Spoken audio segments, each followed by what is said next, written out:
Welcome to this explainer. Okay, look, if you are familiar with the absolute madness that is the universe of Warhammer 40,000, you already know that it is literally the poster child for the term grimdark. I mean, it is a hyper-serious, violently bleak galaxy that is just overflowing with literal gods, unfathomable cosmic monsters, and these supposedly brilliant tactical geniuses fighting a never-ending, utterly brutal war for sheer survival. But today we are going to look right past all of that hyper-serious doom and gloom lore. Instead, we're taking a detour to explore a completely different side of the 41st millennium. We're going to look at the demigods, the ultra-elite assassins, and the supposedly brilliant military masterminds who met ends that were just hilariously pathetic. So, we're breaking down exactly what happens when the absolute most terrifying entities in the known galaxy are just completely undone. And I want to be clear here, I don't mean undone by a superior foe in some glorious cinematic last stand. No, I mean undone by bitter irony, by massive unchecked hubris, and by an absolute staggering inability to read the room. We are talking about legendary individuals who have conquered entire worlds and lived for centuries, only to go out in ways that are just deeply, profoundly embarrassing. Like, these aren't your regular run-of-the-mill foot soldiers making rookie mistakes in the trenches. These are the apex predators of the galaxy, making the kind of unforced errors that honestly leave you completely speechless. It's going to be a wild ride. All right, let's dive right into this with Section 1, the Orc Temporal Paradox, featuring war boss Grizguts. This is what happens when the biggest, meanest orc in the galaxy meets his ultimate match, himself. So, it all started as a massive, reality-bending disaster. Grizguts took his massive interstellar invasion fleet and dove headfirst into the warp. Now, as you know, the warp is that chaotic, alternate hell dimension the Imperium uses for faster-than-light travel. But here's the tricky catch with the warp. Time absolutely does not work properly in there. It's a mess. When Grizguts and his massive fleet came out the other side into real space, they had actually arrived before they originally left. His entire armada had accidentally traveled backward in time. And where exactly did they emerge? Literally right in front of their own recent past selves. Now, think about this for a second. For any other species in the galaxy, humans, Eldar, Tau, this would trigger an immediate, profound philosophical crisis. Minds would break. But the orcs? Yeah, they didn't care about the philosophy of time travel at all. Because standing right there on the bridge of the other ship was a past version of Grizguts. And past Grizguts was carrying a really, really nice gun. In fact, it was the exact same gun current Grizguts already owned. But here's the thing. Grizguts was from the Death Skulls clan. And Death Skulls are compulsive thieves. I mean, they are thieves even by orc standards, which is really saying something. So, completely ignoring the massive, universe-breaking temporal paradox staring him right in the face, Grizguts did absolutely zero thinking. He simply looked at his past self across the void, looked at that sweet gun, and killed his past self. Why? Just because he wanted a spare. He literally just wanted two of his favorite gun. The result of this genius move, this impossible paradox, instantly threw his entire Wa into total, utter confusion. Thousands upon thousands of orcs suddenly descended into violent infighting, trying to punch each other while working out what had just happened.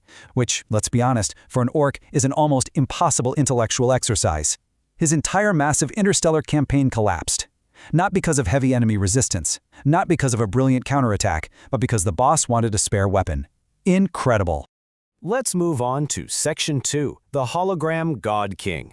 Let's take a look at the Tau Empire's darkest secret and see how superior technology and hyper-rational planning can completely fall flat on its face.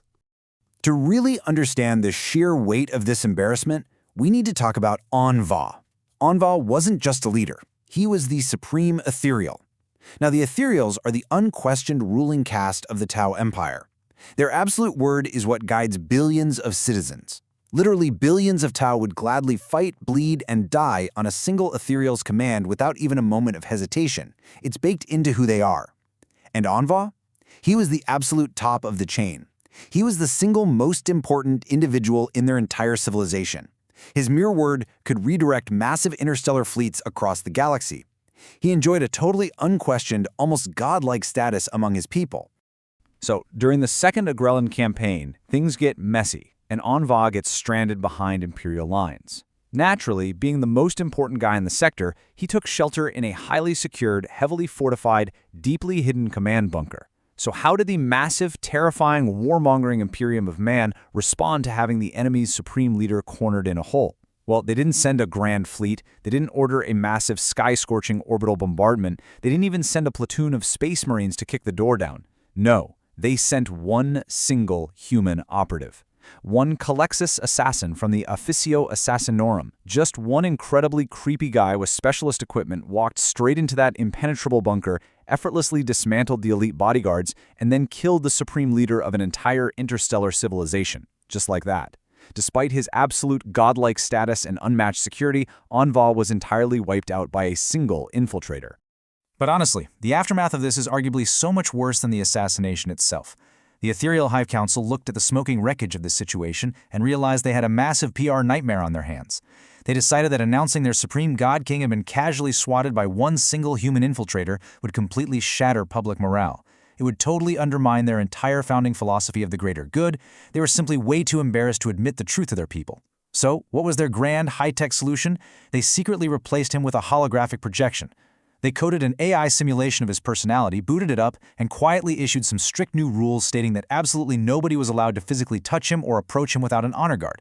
I mean, really think about that for a second. A massive, sprawling, interstellar society built entirely on the rock-solid promise that advanced technology and rational governments will solve all the galaxy's problems is now quite literally being governed by a puppet show. It's basically a highly lethal theme park attraction running their empire. Moving right along to Section 3, Master Stealth meets Decoy. Let's see what happens when the Imperium's absolute best stealth masters go up against a very fancy mannequin. Okay, so Chapter Master Corvin Severax of the Raven Guard was the absolute best of the best. We are talking about the finest warrior in a brotherhood of 1,000 genetically engineered superhuman killers. He decides he's going to personally assassinate the brilliant Tau military leader, Commander Shadowsun. So Severax puts together an unbelievably elaborate ambush. I mean, he chose the perfect approach vector, he timed the strike down to the absolute microsecond, and he closed the distance without triggering a single hyper-advanced Tau detection system. He then executed the assault flawlessly. Bam! It was a perfectly clean kill. Target down, mission accomplished. Except, he didn't hit Shadowsun at all.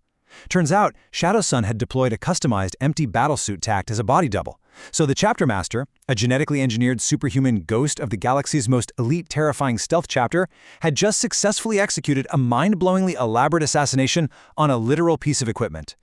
Seriously, it is the 41st millennium equivalent of a master pickpocket reaching for a wallet and pulling out a sticky note that simply says, "Gotcha." And while the legendary Severax was standing there in the dirt, stunned, mentally buffering, trying to process the humiliating fact that he just fell for a basic, empty decoy, the real Shadowsun made her move. She emerged from a completely cloaked ghost battlesuit right next to him and blasted him. She killed him on the spot. The unquestioned master of the Imperium's premier stealth forces was completely, utterly outplayed and struck down by a Tau commander using the oldest, most basic trick in the entire history of warfare.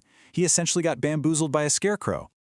Let's step it up to the big leagues now with Section 4, Primarchs defeated by ego. Because it turns out that being one of the Emperor's 20 genetically perfect demigod sons does absolutely nothing to protect you from a massive, fatal ego.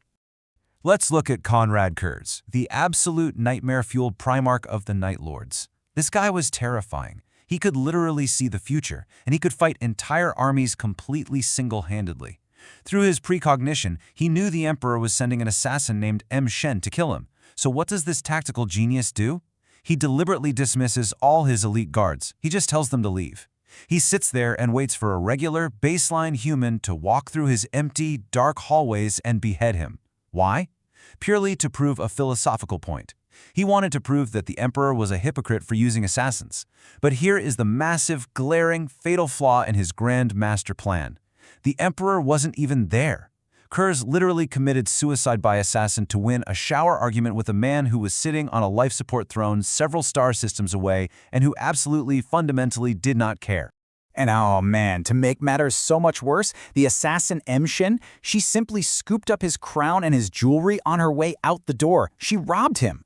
When the Night Lords finally walked in and found their headless demigod father, they were reportedly way more upset about the stolen accessories than the dead Primarch himself. They instantly lost their minds and splintered into competing warbands just to chase down the loot. And for 10,000 years, 10 millennia, his legion has been far too busy violently arguing with each other over his stolen jewelry to ever reunite. Think about that legacy. 10,000 years of brutal, petty infighting, all because of a completely pointless ego trip that absolutely nobody was watching. But wait, because then there is the sheer, undeniable irony of Kurz's brother, Ferrus Manus. Ferrus was known as the Gorgon, the Primarch of the Iron Hands Legion. His entire worldview, his entire brand, revolved around eliminating weakness. His famous mantra was literally, iron over flesh, purge the weak. He demanded nothing but cold, unfeeling discipline from his sons above all else, genuinely believing that any weakness of the mind or body was the only real enemy in the universe. But, cut to the drop site massacre on Istvan V, which is one of the most defining, brutal ambushes in the galaxy's entire history. Ferrus learns right in the middle of it that his best friend Fulgrim had betrayed them, and Ferrus was so utterly consumed with rage that he threw a massive, screaming tantrum. He completely ignored the tactical, logical advice of his brother Primarchs who were begging him over the comms to slow down and coordinate an attack. Instead, he just sprinted ahead of his entire army, totally outran all of his heavy support, and charged directly, headfirst, into an incredibly obvious neon sign-level trap. Totally surrounded by treacherous legions, he was swiftly and brutally beheaded by Fulgrim, who was wielding a demon-possessed blade. So the man whose entire identity was built on cold, unfeeling discipline died because he got mad, saw red, and completely stopped thinking. And the cherry on top? When the Emperor of Mankind learned that his supposedly brilliant, highly disciplined general sprinted headfirst into such an obvious ambush, his reaction was essentially to call it a clumsy skill issue. Seriously.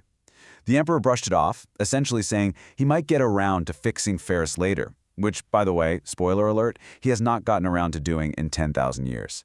Meanwhile, his entire legion, the Iron Hands, developed a massive, traumatic, chapter-wide psychological complex.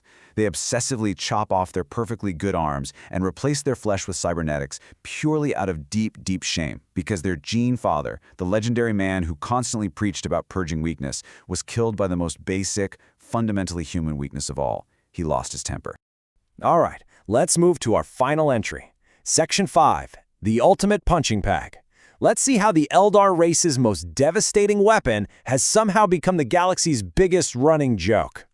So on paper, the Avatar of Khaine is supposed to be one of the absolute most devastating, terrifying entities in the entire galaxy. It is a towering, massive construct made of living, white-hot iron, and it doesn't just symbolize a god, it literally houses a living fragment of Khaine, the actual Eldar god of war. To even wake this thing up, the Eldar, this ancient, highly advanced alien race, have to perform these deeply intense, dark rituals and literally sacrifice one of their greatest warriors. When it finally manifests on the battlefield, it is so intensely, unfathomably hot that the ground physically melts into lava beneath its feet. It wields a legendary screaming weapon called the Wailing Doom. Functionally and narratively speaking, almost nothing in the known galaxy should be able to fight this thing head-on and survive. It is supposed to be, for all intents and purposes, invincible. But while it is completely invincible on paper, in practice, the Avatar suffers severely from something we like to call the Worf effect. Now you know the Worf effect, right? Named after the Klingon character from Star Trek who was supposed to be the toughest guy on the ship, but who existed almost entirely to get easily thrown across a room just to prove how tough the new alien of the week was. Well, the Avatar of Khaine is Warhammer 40K's ultimate Worf. It exists primarily as a highly convenient, super dramatic prop. It is there to lose horribly and violently whenever an author or a game needs to make a brand new enemy look incredibly threatening. Seriously, just look at its actual track record in the lore. It is absolutely staggering.